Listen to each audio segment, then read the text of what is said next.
Hi ഡ്യൂട്ട്സ് and ഡുലറ്റ്സ്. എൻ്റെ പേര് വരുന്നാണ്. അപ്പോ ഞാൻ ഇവിടെ പറയാൻ പോകുന്നത് നാസയുടെ ഹാമർ പ്രൊജക്റ്റിനെ കുറിച്ചാണ്.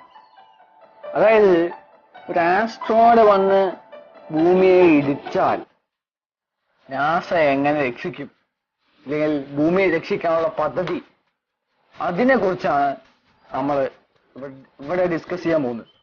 ശരിക്കും പറഞ്ഞാൽ ഈ ഡൈനോസേഴ്സ് ഒക്കെ മരിച്ചത് ഈ ആസ്ട്രോയിഡ് സ്ട്രൈക്കിങ്ങിലൂടെയാണ്. അതുകൊണ്ട് തന്നെ നമുക്ക് ഈ ആസ്ട്രോയിഡ് സ്ട്രൈക്ക് ചെയ്യുമ്പോൾ, അല്ലെങ്കിൽ ആസ്ട്രോയിഡ് ഭൂമിന്റെ മേലെ പതിക്കുമ്പോൾ അതിന് രക്ഷ നേടേണ്ടത് അത്യാവശ്യമാണ്. അപ്പോ നമ്മൾ നോക്കുന്നത് നാസയുടെ പദ്ധതിയാണ്. എങ്ങനെയാണ് ഭൂമിയെ രക്ഷിക്കാനുള്ള നാസയുടെ പദ്ധതി. അപ്പോ without further ado, let's chase to the cut.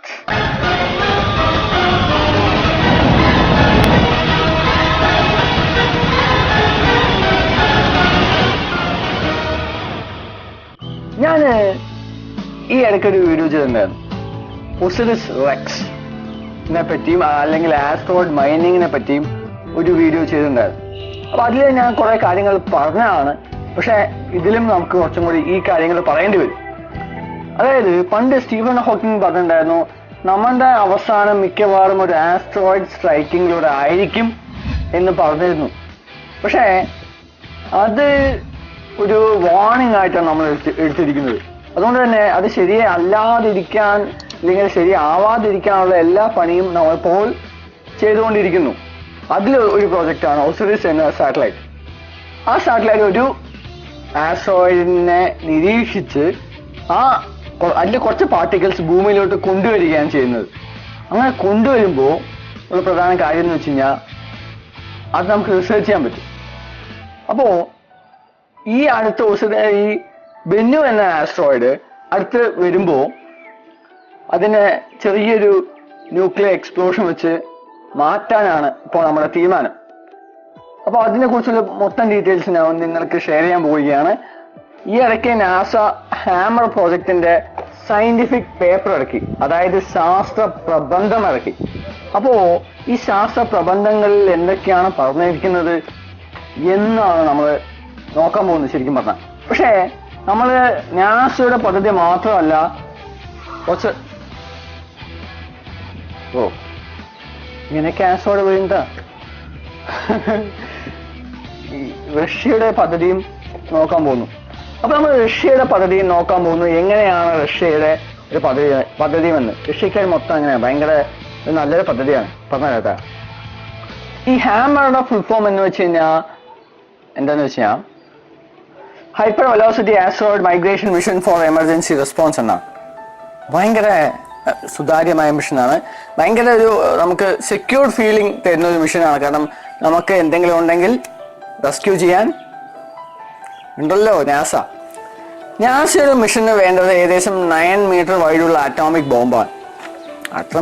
Atomic bomb മതി. ഏകദേശം 8.8 ടൺ കിലോയുള്ള ബോംബ് മതി. കാരണം ഇത് ചെറിയ വളരെ കുറച്ച് ചെറുതായിട്ട് ഒരു ഗ്രാവിറ്റി, ആ ഒരു പാത്ത് ഈ റെനുവിന്റെ അല്ലെങ്കിൽ ബെനുവിന്റെ പാത്തിനെ ചെറുതായിട്ടൊന്ന് മാറ്റിയാൽ മതി.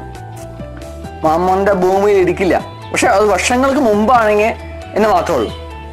എത്രത്തോളം വർഷങ്ങൾ നമ്മൾ ഈ ആസ്ട്രോയിഡിന്റെ പൊല്യൂഷൻ കണ്ടുപിടിക്കുന്നോ അത്രത്തോളം കുറച്ച് എനർജി നമുക്ക് യൂസ് ചെയ്താൽ മതി.